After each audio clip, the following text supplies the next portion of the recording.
intro and then we'll It's fine. I mean, we cut. Hello, everyone, and welcome to Sharin Stories. I'm your host, Peaks, with my two beautiful co-hosts, Sarah States and Paul Christian. This is not a therapy session. You will not find mental health professionals here, nor are we a substitute for said people. We are just people sharing our stories with mental health. On today's episode, we have Austin Tipograph, a NYC-based actor, singer, and content creator. Austin can be found on YouTube, Instagram, Cameo, and TikTok. His content on TikTok has cultivated a following of over 43,000 followers, which we all know is no small feat. Sarah has had the pleasure of working with Austin on a show back in 2019 and concurring that Austin is as funny, cheerful, and good-hearted as he seems on social media. We are so grateful to have Austin on our podcast today. So everyone, please welcome Austin Tipograph. Am I saying that last name correctly? Yes. Hi. Thank you so much. I'm really excited to be here. Awesome. That Austin, was such a sweet intro. Thank you very much, but I cannot do you justice as well as you can. So just really quickly, tell us a little bit about yourself before we go into your story. Great. I'm Austin.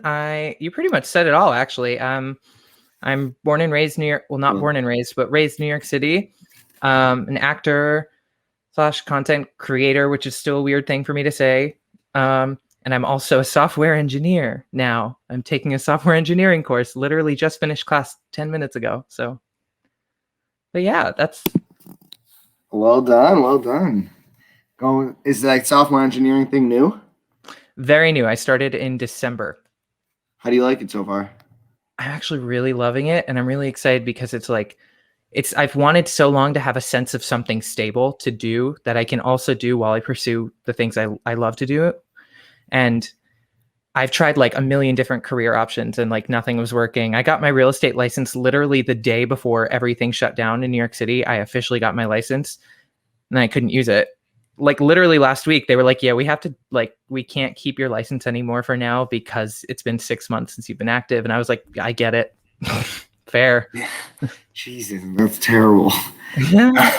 Unfortunate timing, but things happen. Yeah. But now, I mean, honestly, software engineering is a hell of a skill to know. It's literally never ending in job opportunities.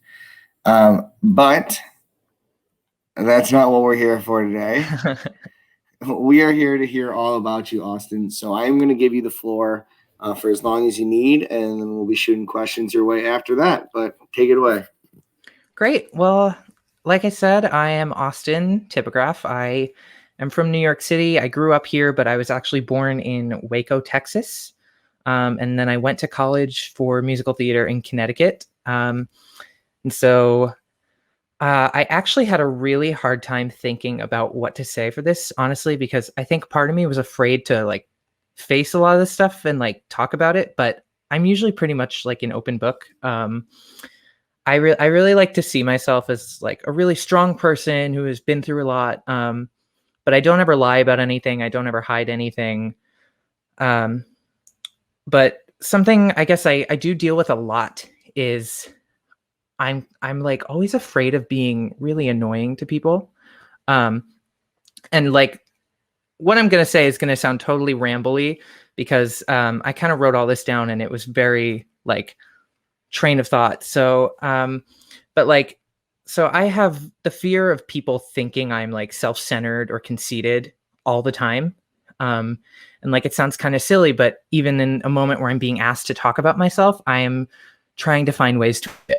But not going to talk about it. So my sister and I, we were both adopted at birth, and we are biological half siblings. So we were both adopted in Waco, Texas, 5 years apart. So we had the same mother and different biological fathers. And when I was 14, my adoptive mother passed away very suddenly. And that really kind of like shattered my whole world because I was incredibly close with my mother and not super close. We never had a terrible relationship, but we just are not very close and don't relate on a lot of things. So I had a lot of these emotions going through my head of like the thought of never getting to officially come out of the closet to my mother. And my grandmother on my mother's side called me the day after my mother died and crying. She was yelling at 14-year-old me saying, how could you let this happen? And then after that call, I didn't speak to her for like 10 years until actually this past year. It was like the first time I spoke to her in over 10 years. So I do also feel like when my mother passed, it sort of awakened my own like inner anxieties.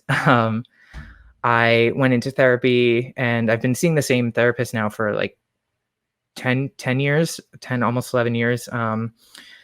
And I think when my mother passed, it sort of made me incredibly terrified of dying, and not really terrified of like myself dying. So like, I was scared, like the way it made me feel, that I didn't want anybody else around me who cared about me to go through that same thing.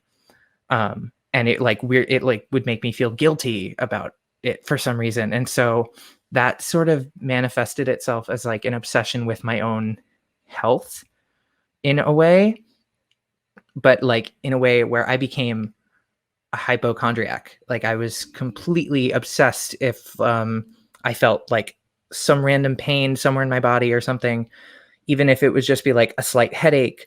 I was like, oh my God. And I would go on the internet, which is always a terrible idea. If you're sick, just never do it. But it was like, it would reach a point where I wasn't able to sleep because I was so scared that I wouldn't wake up. And like on top of all these things that were going on, I was a chubby, gay, awkward kid. So I didn't really have a lot of friends.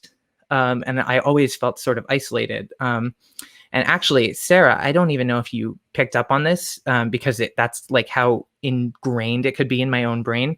But when we were in Bear together, I was absolutely terrified about like 75% of the time with everybody, because I had this immense fear of people hating me. Like I wanted so badly for everyone to like me and to like not be hated, and for people to just be like, oh, he's a nice person. And I don't even think it really comes from a place of wanting to be admired, or I just really think it's from a place of insecurity. Like I was always made fun of or left out of things when I was growing up. And I sort of became accustomed to the idea that like I was the problem in every situation.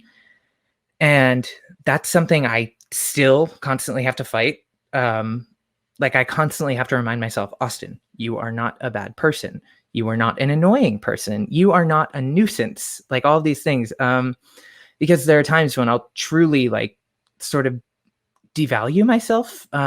So it was actually when I started making TikToks, weirdly enough, and I started gaining a following and people were liking these videos of me just being authentically me, I was so confused because I kept thinking, no, something's wrong. They're going to eventually find out that I'm an awful person. Like it's all going to go away. I'm going to get canceled. Something terrible is going to happen. So it's really something that can sort of feel like a never ending battle. And it's been tricky, I will say, but I'm very proud of the place I'm at today, because while I still have to like fight those thoughts every now and then, I feel like I'm in the like best mental state I've been in a really long time. Like I'm about to move across the country in 2 months, actually, with my boyfriend, which is so scary and so exciting. And every time I have like a big transitional period in my life, I go through like a period of like internal panic, and I'll have like a panic attack. And it's sort of reached the point where now, like, if I have a panic attack, it takes me like maybe 5 to 10 minutes to be like, I have that moment where I'm like, oh my God, I feel so weird. What's going on? Oh my God, I'm like, something's wrong. I'm dying. And then it like, I look in the mirror or something. I'm like, oh, right. You're having a panic attack. And I like, that somehow calms me down. So that's progress. So I think I've like made some really good strides, but like, we can always keep growing, always keep moving. And yeah, that's my rambliness of my life and my experiences. It could go on, but I just like my dad, I was joking with him actually last night. I was talking about it and he was like, there's not enough time. Like you don't have enough time to talk about everything, which is true. I think everyone has been through so much. And now I'm just gonna keep rambling. So I'm gonna end it right there. I loved it. Not a ramble, just a good story. That was fantastic. And and I have questions already. So, I mean, with that, but I do want to just kind of start with something you said right at the beginning, and you kind of just went right through it. What made you reach out this year to your grandmother? That's actually very interesting. So it was, maybe it wasn't, it was, I think it was right before everything shut down. So I don't really, it's a long story, but let me try to explain it as best I can. So I have a cousin on my mother's side, and she's the only cousin I have on my mother's side. And we also didn't speak for, I think, longer than 10 years. Her mother also passed away when I was very young. And she's like 5 or 6 years older than I am. And so after her mother passed away, we kind of stopped seeing her as often. I think maybe it made my mom sad or something. I was too young to really know what was going on. And then a few years ago, maybe like 4 years ago, I found out she was living 2 blocks away from where I live right now.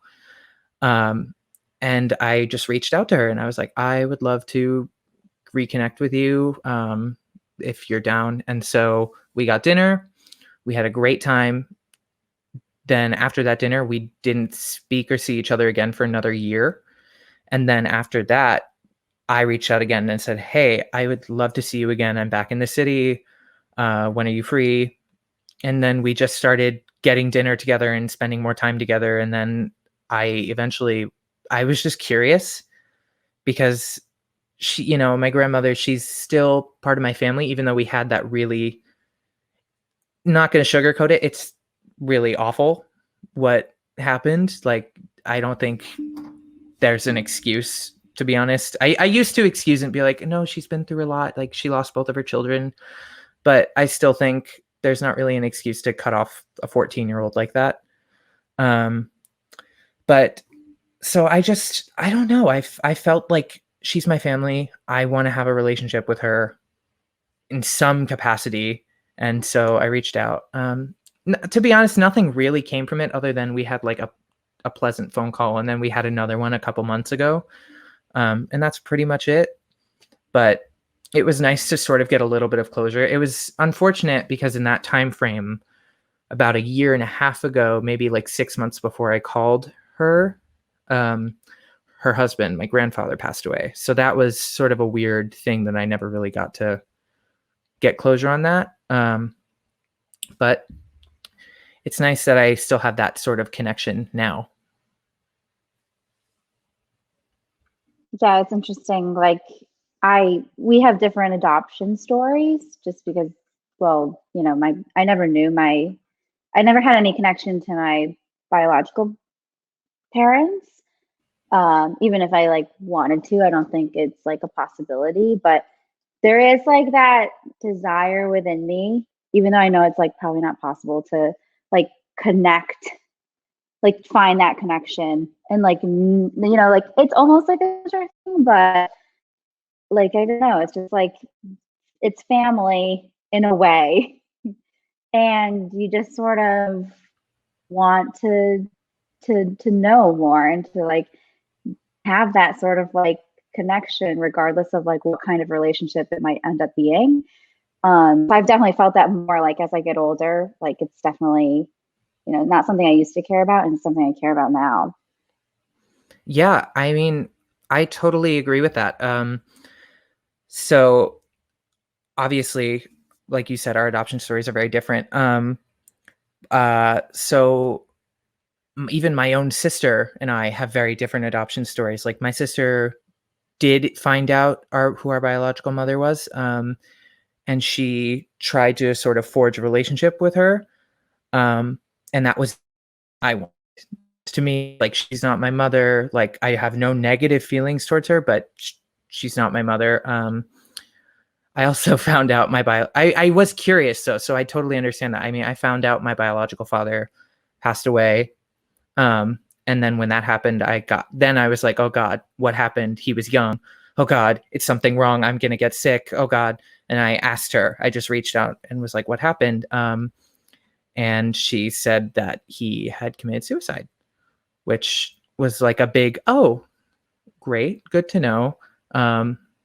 So it was like a little bit of a like, well, good to know I'm prone to dealing with depression, because it is genetic. But yeah, it was a very interesting, weird thing to face. And adoption is something that it's like something that I'm just really passionate about. It's a weird thing to say that I'm passionate about adoption, but I'm also very passionate about the idea of having my own children. In like regarding that, in regarding adoption, it's like a weird thing because I don't have any blood connection to my own family. So there are times where I weirdly feel left out, even if no one is thinking that. And so it's sort of like I want to have my own connection to my child. That's so interesting. I feel the same way. Like I feel very strongly about adoption advocacy, but by the same token, like I'm having a child now, like Right.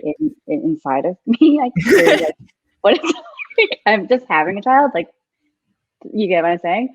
But like I also like want to adopt, but I want to do it not that my parents did it in any wrong way, but I want to be able to adopt a child knowing what I know now as an adopted child and like be able to like, you know, just parent in a way like knowing what it's like to be an adopted child, basically, is what I'm trying to say. And I think it like is really interesting because, you know, having that experience, you can sort of maybe help your adopted child understand a little bit better like what they're going through because it's tough. Like I think at certain times it can be really tough to be adopted. Like, you know, you just there's certain things that are left unsaid or left unknown and or make you do maybe feel a little bit different from other family members and stuff like that. So I think it's like, you know, it's a really beautiful thing to adopt when you have been adopted yourself later on in life. Yeah, I completely agree. 100%. So I also go ahead, Paul. oh, I just have a question. So also I saw your Instagram, and I just want to say that all your content radiates so much confidence. I'm always jealous of people who have so much confidence. Like when they go on TikTok, I'm like, how do you radiate that to the screen? Like, Well, thank you. it's That like, is and it's just like I think you're like the first, I think LGBTQ person other than me that we had on the podcast, and I just want to say, I just want to ask, did your parents accept you right away, or? yeah. So that's a funny question. I was just talking about this last night with my sister and my father.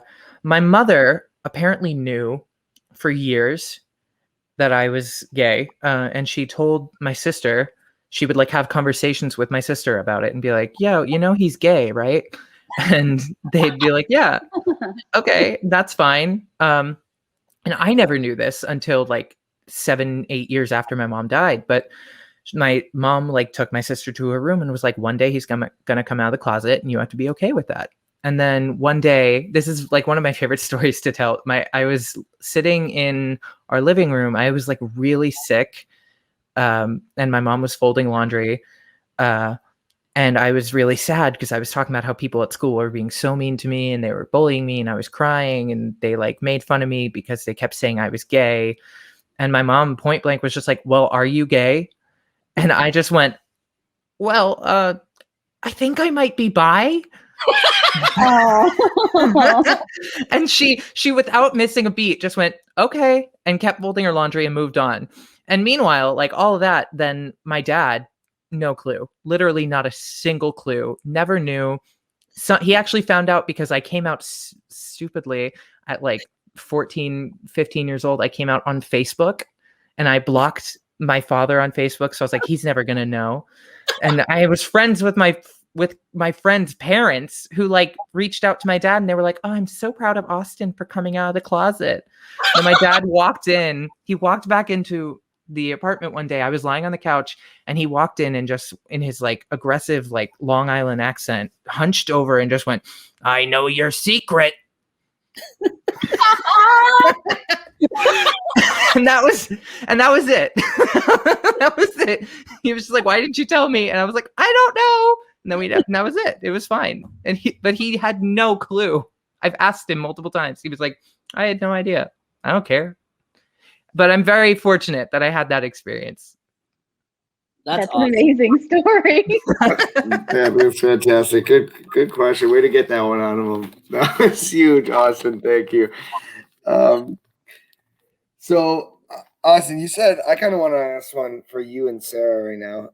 You said like 80% of the time when you were working with her, you were terrified of kind of these thoughts towards you. Sarah, did you recognize anything, number one? And Austin, like, did you feel like you were giving off this persona and they could recognize it? And I like, in general, how are people so good at hiding these kind of things? These issues. I want to say that what Paul said about Austin being so confident in his content, like Austin, when you first started creating this sort of like TikTok content and stuff, I was so drawn to it because you're magnetic. Like you're just like so funny and charismatic, but you're like that in real life too. But I just like was so surprised to see what you were putting out there, and I admire it, and I just think it's amazing.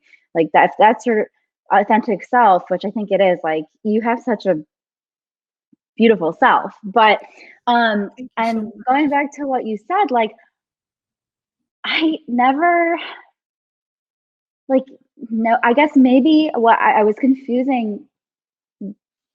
I don't know how to put it, but I never noticed anything because I just felt like you are who you are, like this really outgoing personality, this really like, charming, charismatic guy who like likes to laugh with everyone and likes to like get to know everyone. And you're very like, gung ho and passionate about that, which is not who I am. So like, I really admire that about you but your feeling that way is so valid. Like, I think that a lot of people can connect with that feeling of like always being concerned about or fearful of people, thinking that you're annoying or thinking that you're, like that. Because I also feel that way sometimes, maybe not to this in the same exact extent, but like the way I feel it is like, I'm not a super friendly person, like right off the bat. Like I'm not like gonna become friends with you right off the bat because I'm scared and I'm shy.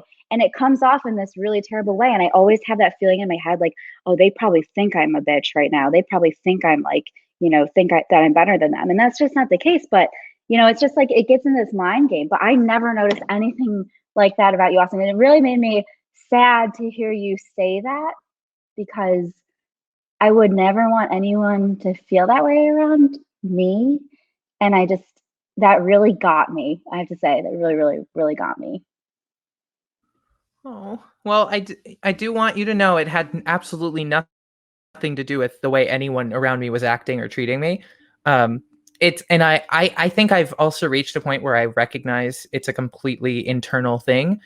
But I still like, I don't know why at this point that it still is like such a prevalent thought in my mind. I mean, this sounds so stupid and like something maybe I should have gotten over, but I think this, like a lot of this started in college, like where I had moments where people would just kind of brush me off for things. And then it all sort of came to a head. My senior year was like the year I started just not feeling as passive in conversations and trying to just be more assertive with what I wanted. And assertive for me is still like so friendly and passive. Like I'm not a confrontational person, but I started standing up for myself more.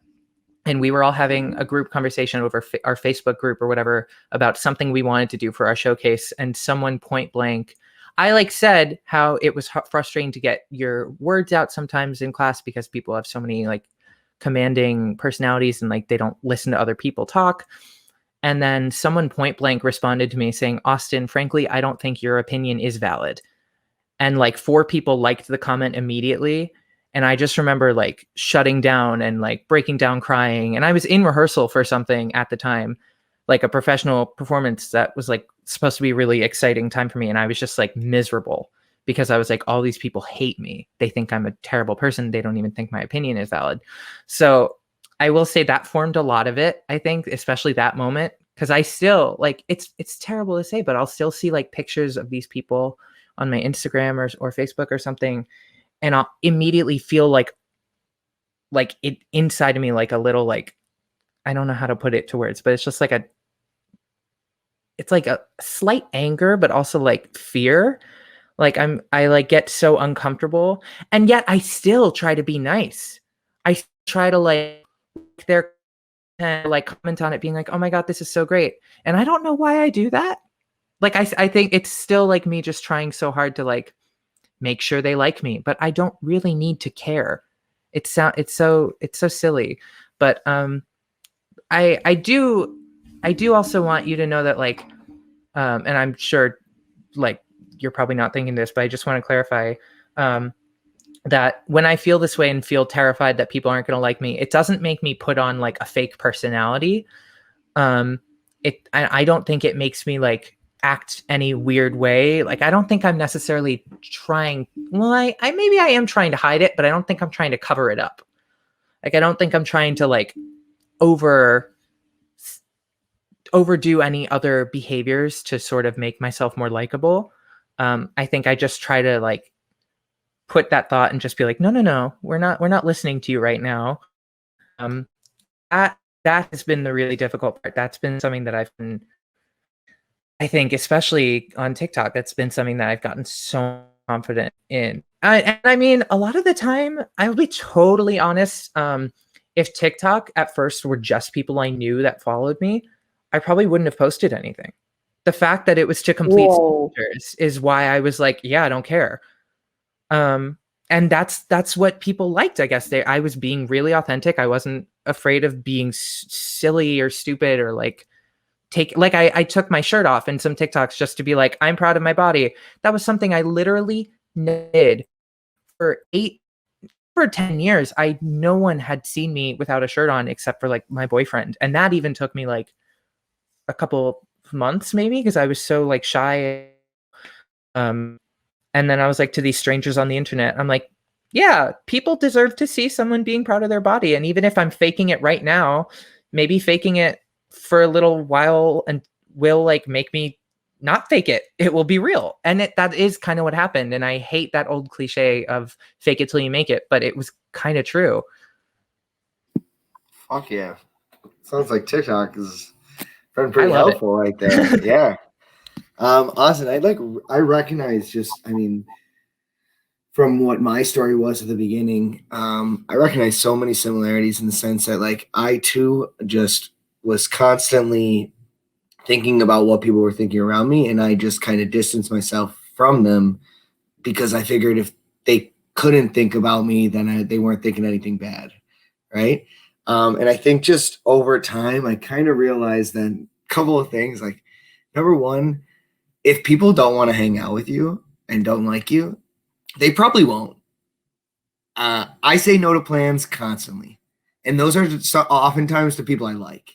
Like, people do not have to hang out with everybody. Sarah, do not put your hand up. Put your hand up. One time I had this party over the summer and Peaks didn't come. Yeah, one time. First of all, yeah, it shouldn't be. But either way, I'm just saying that's number one. Number two, if anybody was like randomly mean to me, someone just like I didn't really know or wasn't friends with that know me on like any sort of personal capacity, I realized that like I wouldn't want to be their friend anyways. So for me, why would they be a part of that life? But like, I mean, I still sit here and I say that, but I still sit here and care what random people think about me. Right. So I like, there's just, it's such a weird concept to get through in your brain. Like, why do I still care? But I totally understand why I shouldn't care. Completely. It's like, it's so weird. And even like being in therapy for 10 years, still don't know. Like, still haven't figured that one out, but it's okay. Constantly learning. I feel like you talked about this in your story too, Paul, a little bit. Yeah. So like, I totally know where you're coming from. Cause like I too went through that where it's like, I was so nice. I was like the nice guy out of like the group of like when I was in high school and college. Like everybody, like I was saying this in other podcasts as well. It's like everybody would come to me for advice and stuff like that. And then, but when I do stand up for myself, everybody thinks I'm like the asshole, like, because like I'm the nice one. So like when I do stand up for myself, everybody thinks I'm the asshole. I'm like, okay, but I'm just there. Isn't there a difference between standing up for yourself and being an asshole? Like, why come when somebody else stands up for themselves, they're not the asshole? Like, you know what I mean? It's just standing up for themselves. But like, also, like, I understand like where you're coming from, where it's like, like nobody listens to you. And it's just like, cause like, and it's just like, when you have something's important to say, everybody used to say to me, it's like, oh, like it's just Paul, or like don't listen to the gay guy or whatever. And it's just like, and it does bring me down, but it's just like, and then when I do say something to stand up for myself, and it's just like everybody takes it as like an offense, and it's just like I'm still working on that, where it's like trying to find the middle ground, where it's just like where I can stand up for myself and not be an asshole. Like, I don't know how to do that still. I'm still trying to like figure that out. So yeah, I am right there with you. I totally understand. I actually, while you were saying that, it made me realize I think that like I've sort of unintentionally started to like distance myself from those people who would sort of give me that sort of response of like brushing me off if I'm being assertive with what I want, or being real rather than just being the nice guy. I mean, not that it's not real, but you know what I mean? Just being like a reality moment of like, no, this is what has to happen. This is what I want. And people being like, no. You're just, don't worry about it. I totally understand that. And it's a weird thing that I'm just now realizing. I guess I have sort of distanced myself from people who made me feel that way. And that's kind of nice to actually realize. We have it's just typecasting. People just will typecast you pretty early, but like we have a saying just from teaching, like if you're going to go into a classroom, it's way easier to be the strict asshole teacher and become nice than it is to be right off the bat the nice teacher and have to tighten the class up later on and become strict. It is way easier when it comes to that point.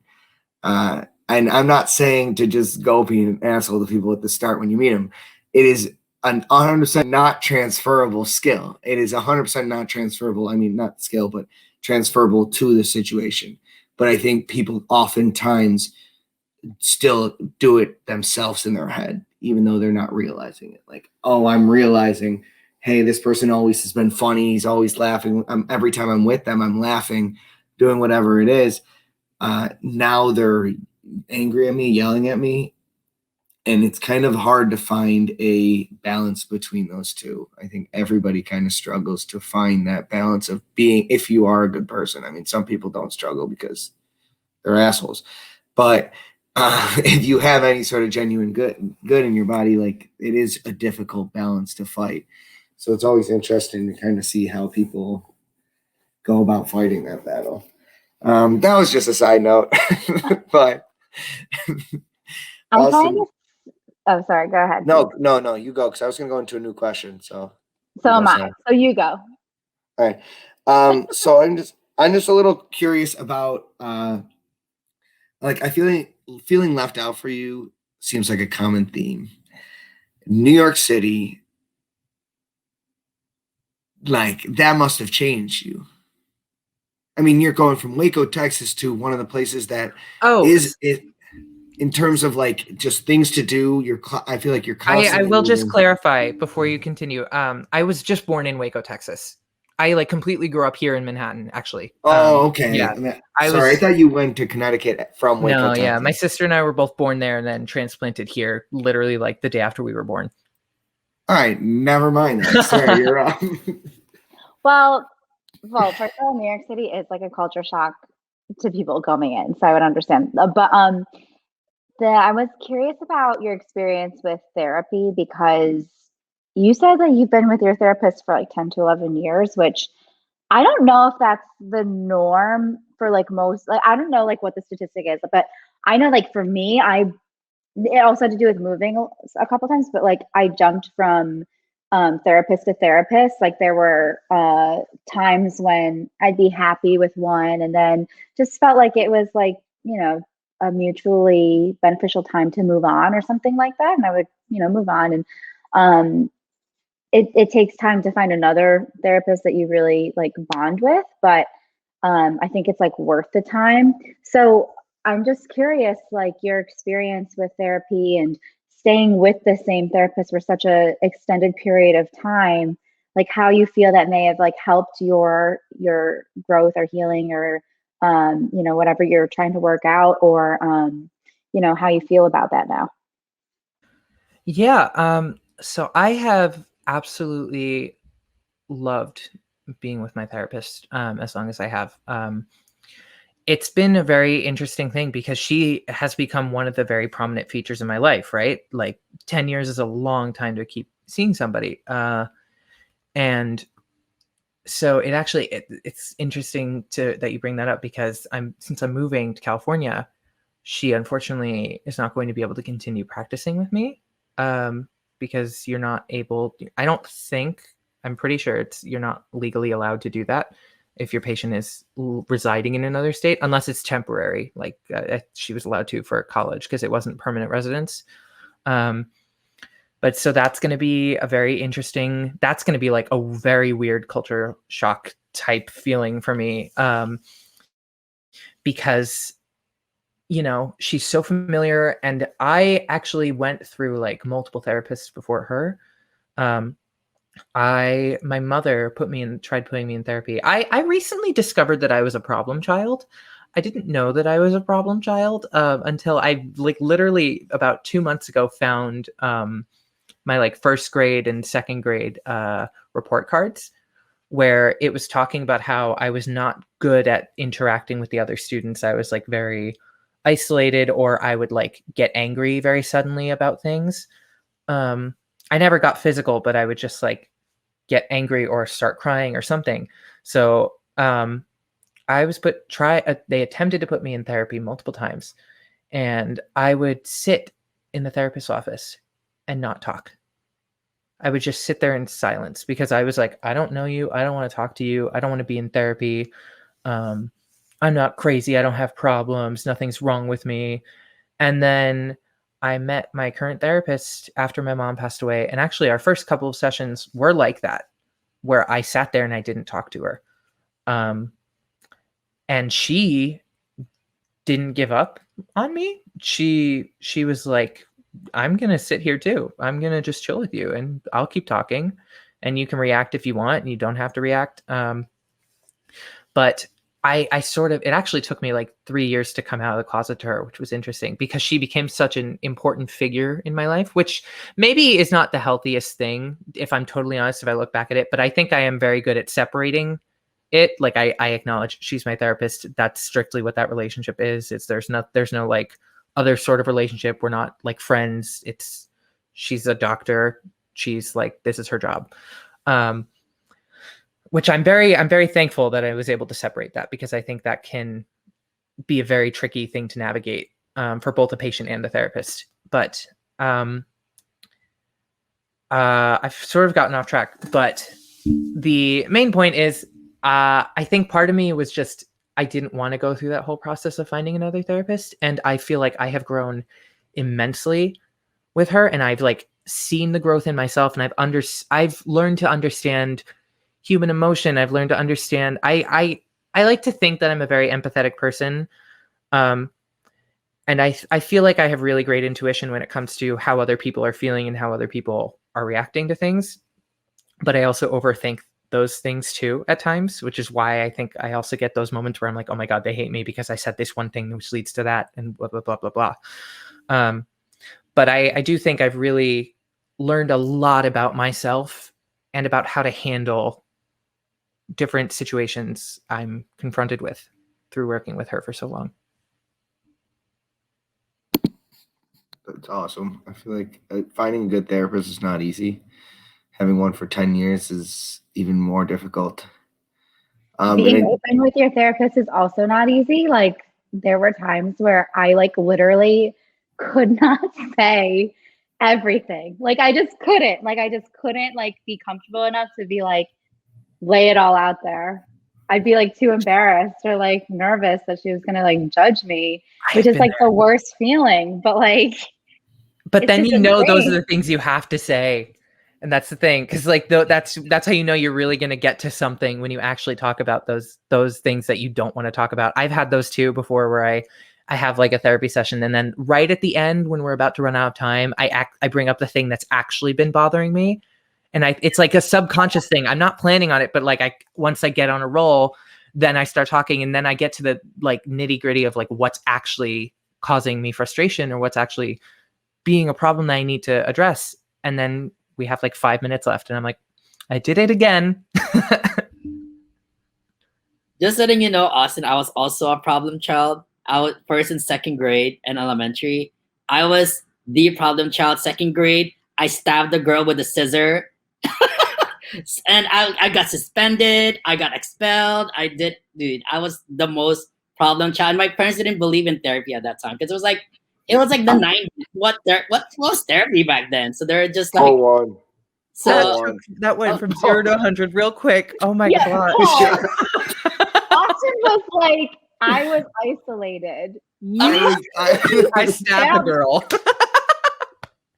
no, I mean like I stabbed her on the leg, and she didn't like It was just like a scar. You say on the leg like it's okay.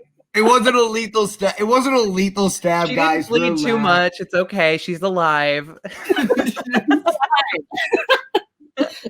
Yeah, I hope she's alive. She's good, right? Yeah, she's good. And then and then it was just I know how you feel. Not if Paul has anything to say about it.